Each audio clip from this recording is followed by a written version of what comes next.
Thank you very much. I am happy to be here. Yesterday I arrived yesterday on meetings and civil society institutions. I would like to be very brief and then take some questions because then that will be very interactive and it will be very helpful. I would not know what you are thinking about Turkey, so I came here not to read here, but also take some ideas and some here, existing here. As you rightly said, there are some ambiguities in the entire process, what is going on in Turkey. In the run-up to the failed coup, we have a political atmosphere in Turkey.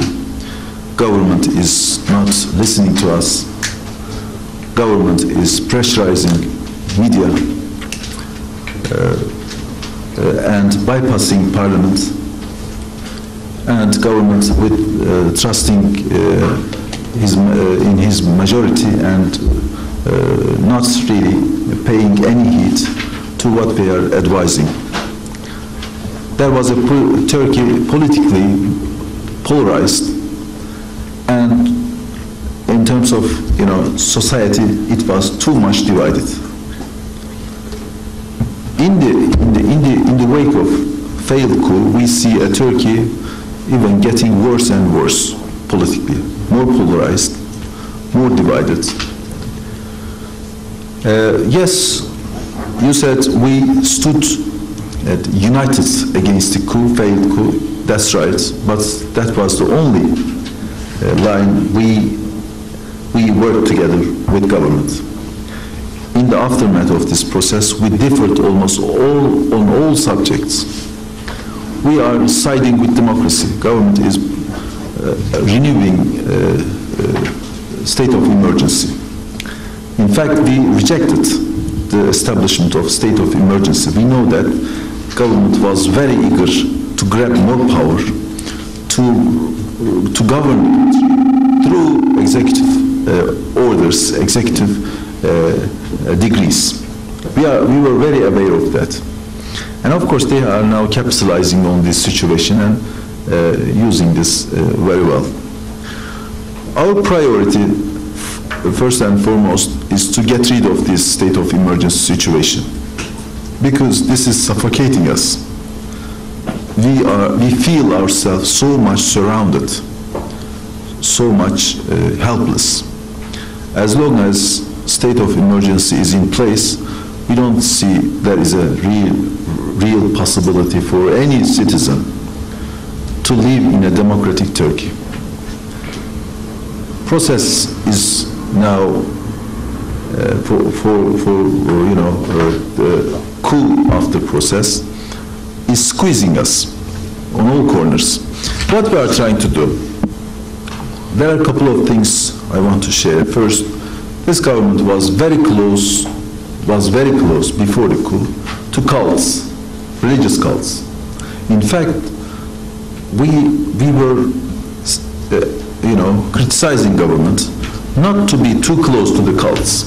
Cults could be in civil society, but if you take them into the state structure and state hierarchy, this could backfire, and this could, because their motivation to grab more power and to a certain extent to work in a cooperative manner with government, but after they gain some power, kick the government's ass out.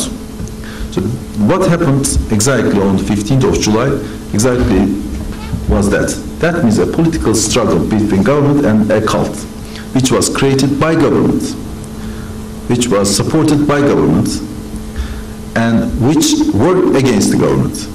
So it's an irony, I think. And now we are saying that please pay attention to secular system in Turkey. Yes, it could be some loopholes in our secular system, but secular system is the guarantor of democratic institutions. Now we are talking about not separation of power. We are talking about unification of power. Powers, executive power, are monopolizing all other powers. And we have a parliament, but it's a more symbolic at the moment. Yes, we have parliament, but main structural, grandiose legislations are being passed by executive degrees, not by government, not parliament. And we have, in fact, judiciary, but all controlled by government. We have media, 90% of media is controlled by government. Wealth is controlled by government. Society, civil society organizations, all of them are controlled by government. So this failed coup attempt gave too much opportunity to government to use this process in its favor.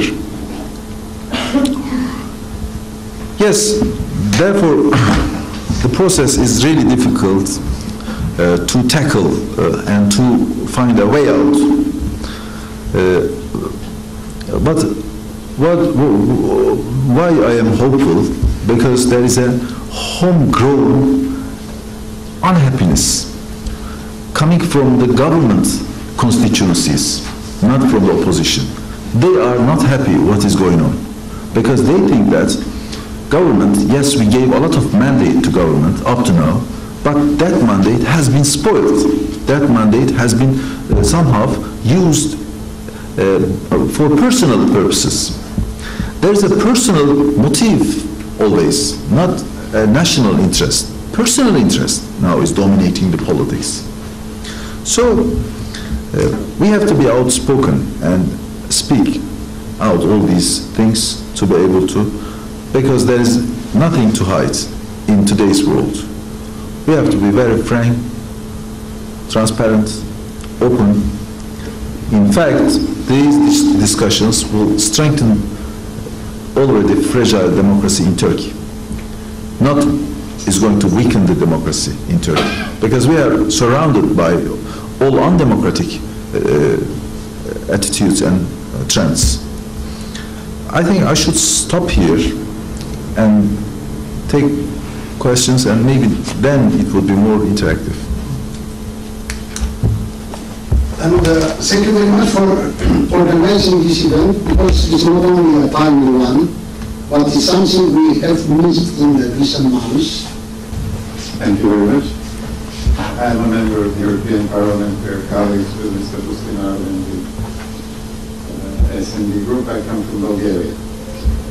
My question to you, Mr. Yılmaz, is what is your, so to say, plan of action in the immediate future in order to Mr. Yılmaz, we heard a lot about the extensity, the intensity, the thematic breadth and the velocity of the purge. So that's a starting point. And also the fact that if Gülen movement has been a religious movement, or a cult as you called it, the purge of the state, of the semi-religious or religious nature of that, what does it mean for secularism in Turkey, especially given the intentions of the government and the long-term objectives of the government to veer away from secularism? Thank you very much, Vasilis. I think I should be very frank. First of all, whether or not EU wants Turkey, your first question. Yeah, you said rightly, we have to make up our own mind whether or not we want Turkey. As far as I understood from my past experience, EU is very much confused about Turkey. And all attitudes, as we criticize Turkey, unfortunately there is no self-criticism in the European Union towards its own external angles. We have been debating here all the time once negotiations was the topic, and there were different excuses. Today, as you rightly say, there is another excuse that coup attempt happened. Why should we vote Turkey? Before there was another excuse. You know, this is a vicious circle. It goes on. Yes, I agree. European Union must make up his mind whether really it wants Turkey or not. I think Turkey is a big country, very big country, and economically comparably prosperous country. It has a strategic location. Turkey has its own potential. You may have know it, if you visit Turkey. Purges, yes, the number of purges really high. We sometimes, talk, if those 100,000 people More. maybe would have be on the streets on the coup night, most probably coup have happened in Turkey with their support, because 100,000 people is a lot. But on the other hand, we know absolutely for sure that Gülenists are the backbone of this coup attempt. There is no question about that. It is not a fantasy, it's a reality that our parliament was bombed. It's for sure. We are there. And we believe that this religious group or similar religious group, extremists, radicals, whatever you mention, Islamists, they have only motivation to grab more power, to sit, to kick the existing government out, to sit in their place. This is a struggle for power between a cult and an Islamist-driven party. We have to, first of all, understand this. Personal power, you mentioned personal power. Can Turkish democracy survive by, allowing a lot of personal power in case sometimes in some stage he would convert the system from parliamentary to the executive presidency? That's why we have a great concern, because I agree, as main opposition party, we are deep concerned. We don't know. But as main opposition party, we are totally against the executive presidency. We are not even discussing whether it is functional, better, worse. We know that this is the ambition of president. That's why we are against. Censorship and media, controlling the media. Yes, in Turkey today, even before the coup, censorship was at the highest point. And even if instead of me, if there was a government representative here at a lower level, you may imagine that how many cameras are here. All of them are government. Governments, there is no differences in Turkey between government and state. State engulfed by government. Now there is government. A government type of state. Let me put it that. A Putin type of ruling. Before there was state and government. Governors are not the governor of government, though government are, is appointing them, but representing the state. But now they are representing the government. Our ambassadors are representing government, reporting government. As a member of the parliament, when I go some country, I am not received by our ambassadors, because we are living in a terrible situation. We have never ever witnessed before this. That means a trend, governmentize everything. Either you are with us or against us. That's all. There is no state justice. Justice is served by state. But justice depends on, too much who you are and whom you are working for. So censorship is also another aspect. Education, infiltration. You call infiltration, as government says. We reject this terminology and this concept, because there is no infiltration. As if you don't know, they infiltrate secretly, but they are the one. Government placed them into the state structure. Gülenist group, even 2, 3 years, 4 years ago, you could not even dare to criticize Gülenist group. If you would do so, you would kicked out from the government services, because government was the financer supporter and main backer of this group for a long time. They eat together, they sleep together, they work together, they stole together, they did everything together. 23 and 24 chapters. I think EU is so much biased, unfair, hiding from the Cyprus issue all the time. You know, we are sick and tired, and I think no one is listening to that in Turkey. Because, yes, Cyprus problem is a great problem, I know. We are working as party, we are the pro-solution party. We are trying to solve the issue. We believe that it is in our interest to solve the issue, first and foremost. But, you know, we have to face the reality. This chapter 23 and 24 has nothing to do with the Cyprus issue. And if you open up this will not mean that Turkey has an upper hand on the Cyprus issue. Just a meaningless excuse, and we do not give any credit to this excuse.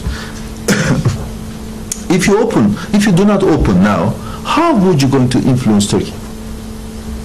When we are debating the lack of rule of law, supremacy of law, all these issues are tarnished by the current ruling government. Then when are you going to have as European Union, upper hand in relation with Turkey? You must open now, either now or if we will finish the coup time and then you are opening chapter 23, 24. What makes its relevance? Nothing. We would most probably we will see the report of European Commission advising a lot of advisors. You see, government minister, 2 years they are throwing the reports into the basket, and there is no reaction from Turkish. And on the contrary, people are applauding. Why? Because that is the level of EU in Turkey. We have to also be. I am criticizing government. I am very opponent, outspoken, critical, but we have to be fair. You also are not doing anything. Yes, plan of action in immediate future to give voices and encourage the political. Yes, that's quite a good question. Very good question. Can we work on it? Yes. Are there people who are unhappy with government policy at the moment? Yes. Those who supported government once, but now turning against government. Why? Because of its, day-to-day policies. We have to know this fact. Yes, there is a crack in government, but we cannot put all our eggs into that crack to come to the power as opposition. We have to work a lot. We have to reach out people. We have to explain our views and our democratic concerns. Why we are concerned too much? Concerning the Putin's visit, you rightly said there is a kind of shift. One time, once we were talking here in the European Union, a possible shift. Davutoğlu is taking Turkey from Europe to the Middle East. You see, Davutoğlu went into mud. And now we are trying to take Turkey out of this mud.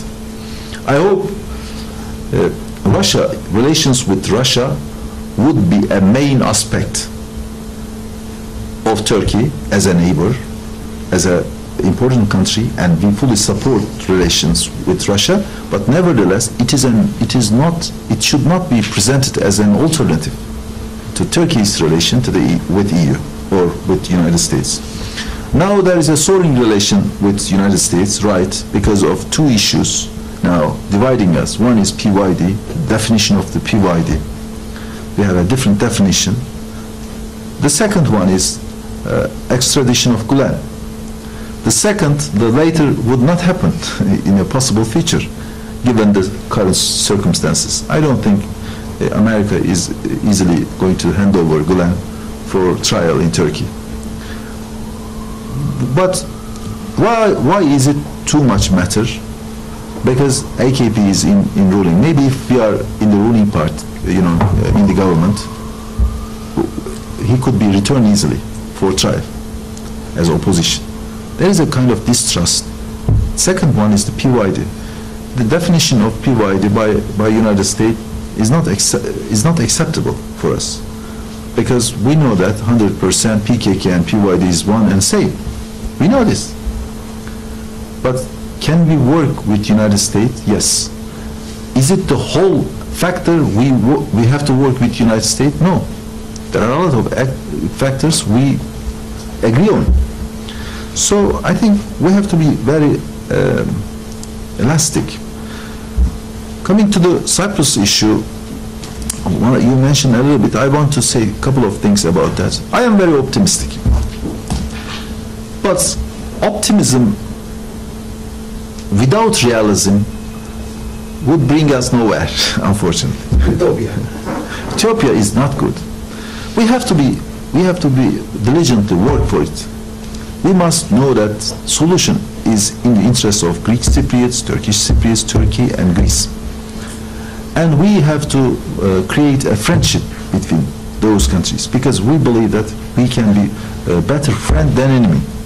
I personally believe, given my almost 5 years experience here in Brussels as someone covering the Cyprus issue. She is there. She's also from the Turkish Cypriot representative. She knows also. I work a lot, but what I came to the conclusion that we can't go with hope. Hope is important, extremely important, but we must realistic a bit. Realist. There are thorny issues at the moment on the table which have not been resolved yet. One is, power sharing. Still, rotating presidency has not been resolved yet. But there are some other issues. I hope they would resolve it in one way or another. The second one is, territory. It is also a very thorny issue. There are some parameters before, but I don't know. A lot of things has changed. And security and guarantee also, another issue. If they come to a certain point, yes, solution could be possible. But what makes this time's effort than the previous one is this. This, in Annan Plan time, two sides first tried to push to a certain point, and then Annan intervened and bridged the gap and presented the plan to the referendum. But this time is different. Presidents are going to decide. Two presidents, Greek Cypriots and Turkish Cypriot presidents are going to decide themselves. Or they would agree. In that regard, really they have to know that they would get the blessing of their own people. Otherwise, it would be a total failure, a personal failure. That means a political risk someone must take. And how would it be possible? Suppose that to a certain extent you are taking the risk in the Annan Plan. Then Annan was taking the risk. But this time, automatically you are taking the risk as a leader of the community. So this is it easy? I think, yes, relatively easy. But really, we have to work diligently and with good intention. We have to push the solution,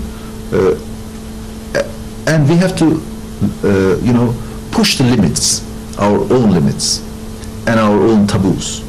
Yes, solution could be, but at the moment, given these circumstances, and a lot of thorny issues still on the table, could it be possible for the time being, before the 2016? I doubt it. I should stop here. Thank you very much. My name is Thomas Brunel, former civil servant at the European Parliament, now at the European University Institute in Florence. And I would like to thank all of you for your contributions, including Mr. Bostinario, because by chance, by accident, I agree with everything which was said. Maybe due to the fact that here this is a political family meeting. And still, I have no solution. But I have some open questions, and I turn my head to Mr. Yılmaz, first of all, because he's Turkish, and to Kader, who's Turkish too. And the two questions relate first to the attitude you would recommend to the... Yes, concerning what sort of attitudes you ask do we have towards President Erdogan and towards Gülen's group? Would it be considered as rewards, stick or carrot policy? I just want to say, you know, anti-terror law is now discussed because it is a part of the benchmarks of 72 benchmarks of visa liberalization process.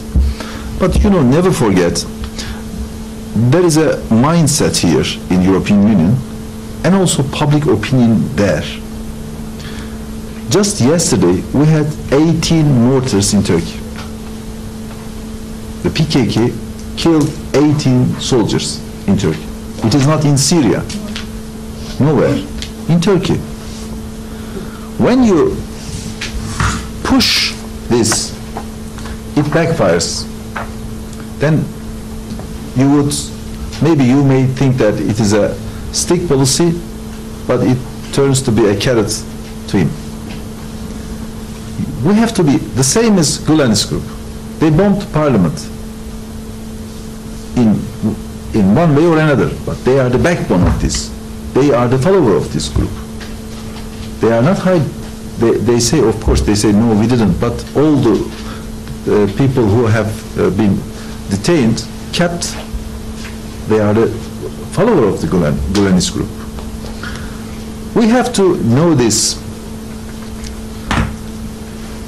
There is, European Union is not going to lose anything if European Union is forthcoming to Turkey. Because at the end of the day, negotiation framework it was adopted, by the way, 2005. It's not, it's in it is clearly stated that negotiations are open-ended. Great. Outcome cannot be predetermined beforehand. Excellent. So what are the difficulty not to open the chapters?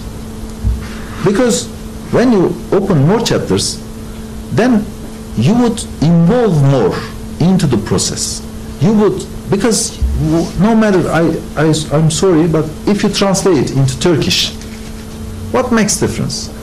People automatically question, EU do not have any saying in Turkish or system, because they even do not open the chapters which have no benchmarks.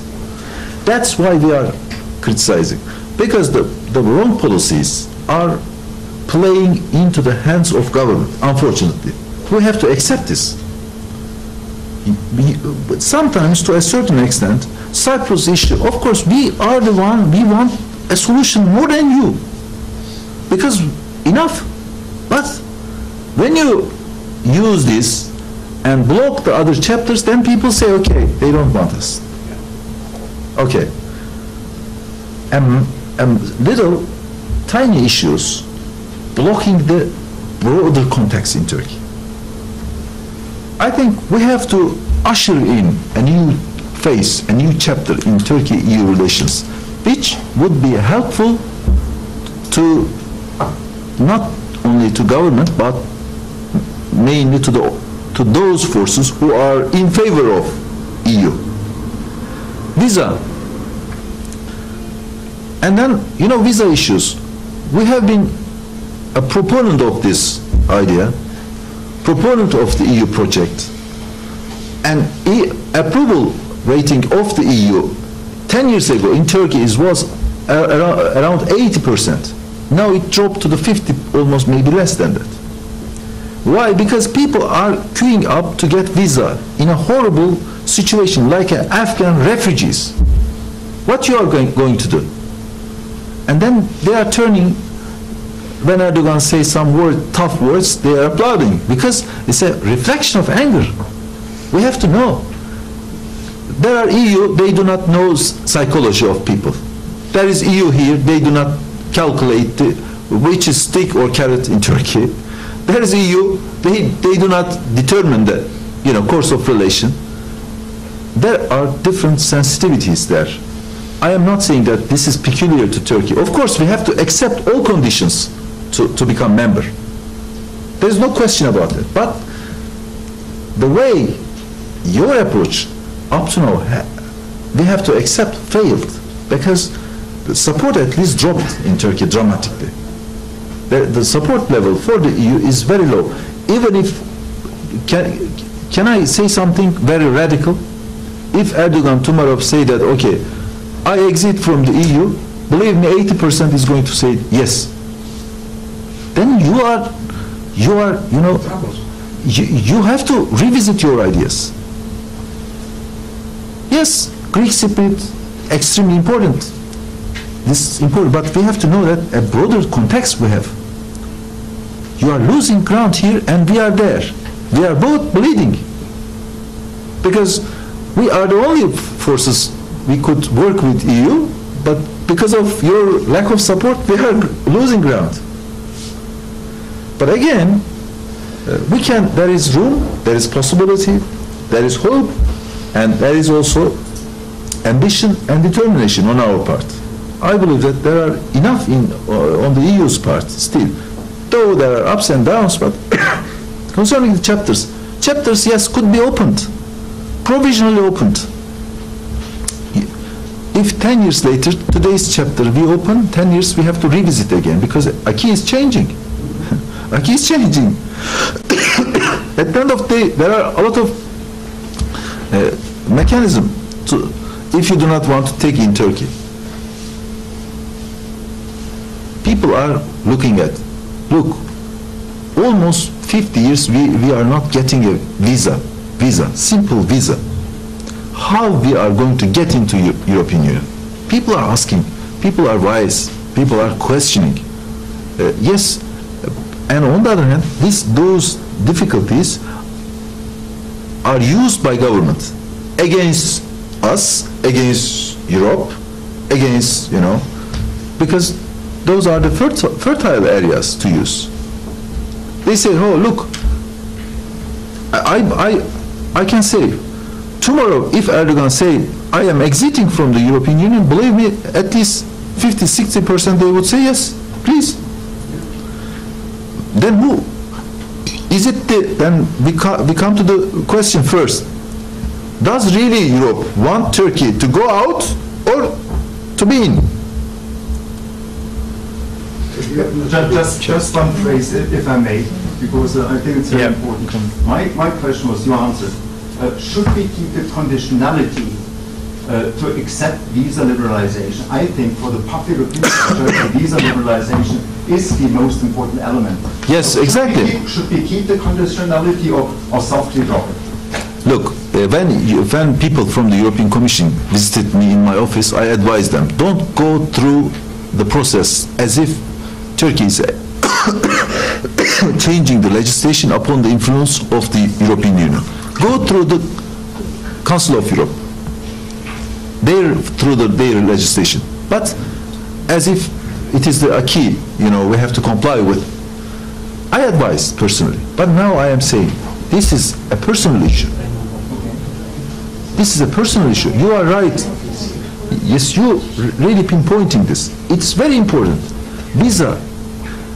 Anyone who has any, you know, anything, and the biometric passport, Kader Hanım yesterday advising me, and really she's clever.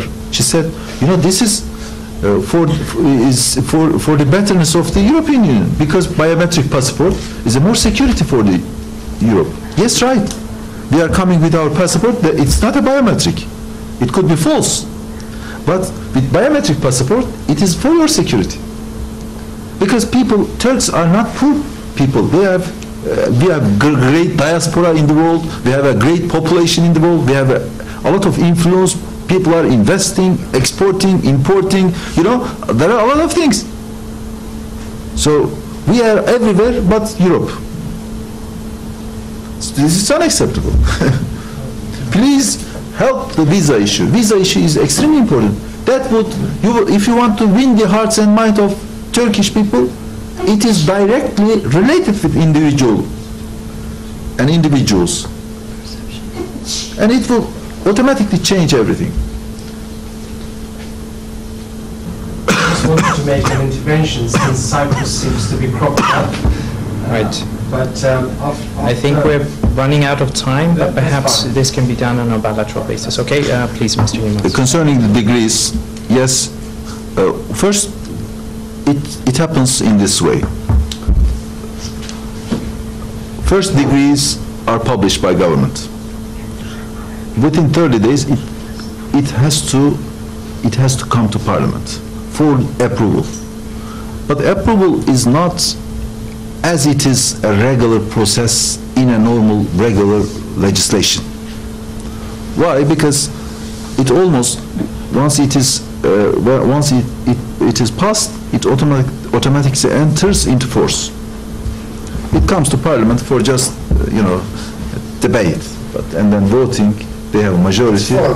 It takes, 10 minutes, that's all. But in a regular parliamentary process, a legislation first come from government or from opposition to a commission, and it is debated in the commission.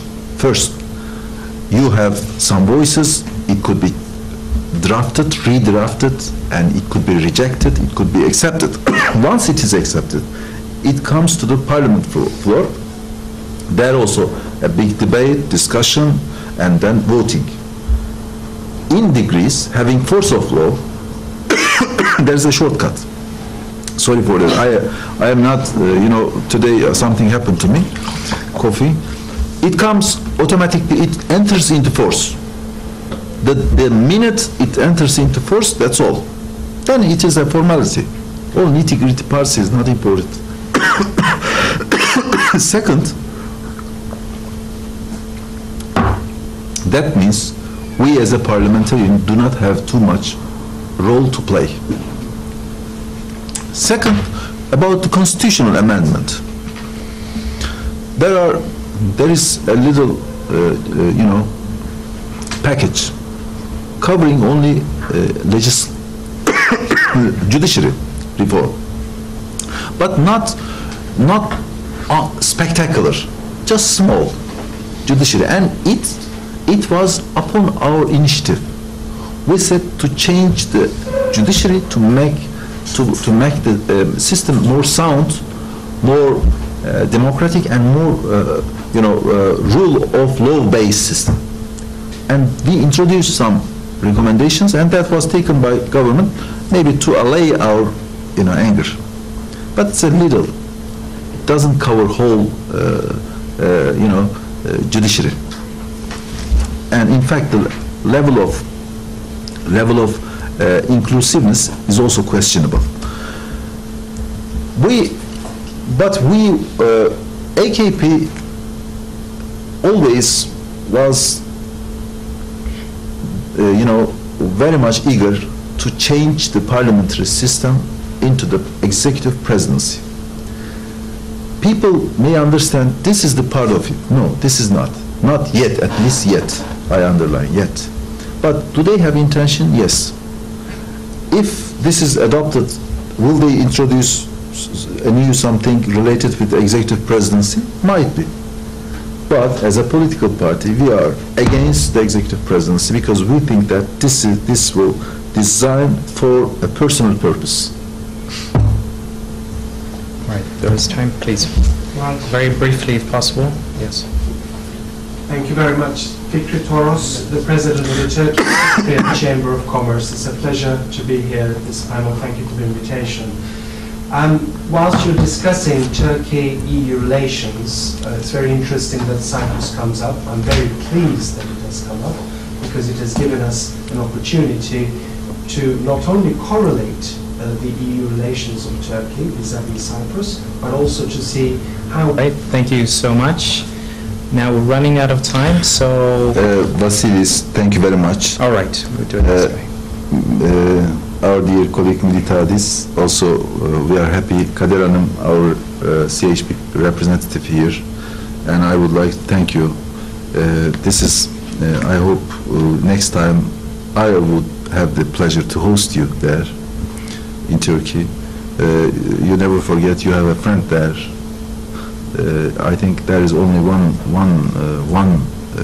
side of story has been told. We try to be balance it. with our more objective, not maybe full objective, but more objective definitely, assessment about the situation in Turkey, and also our possible relation method, how we work with European Union. Today we will continue our meetings with our friends, and tomorrow as well. I think tomorrow is, yes, tomorrow as well. Tomorrow as well. Tomorrow, after tomorrow also? No, in the morning. She did not even give us space to breathe. You know, I wanted to make some shoppings. My wife is going to criticize me. she loved here, and she said, please never forget to bring cheese. All right. Just the parliament, your parliament is not that busy. So Yeah. Thank you very much. Thank you. Mr. Yılmaz, it's been a pleasure. FEPS is an open think tank, and we'd be happy to host you again in the future. Thank you all for coming, and have a great day, and enjoy the sunshine for however long it lasts. Thank you. Thank you. Thank you.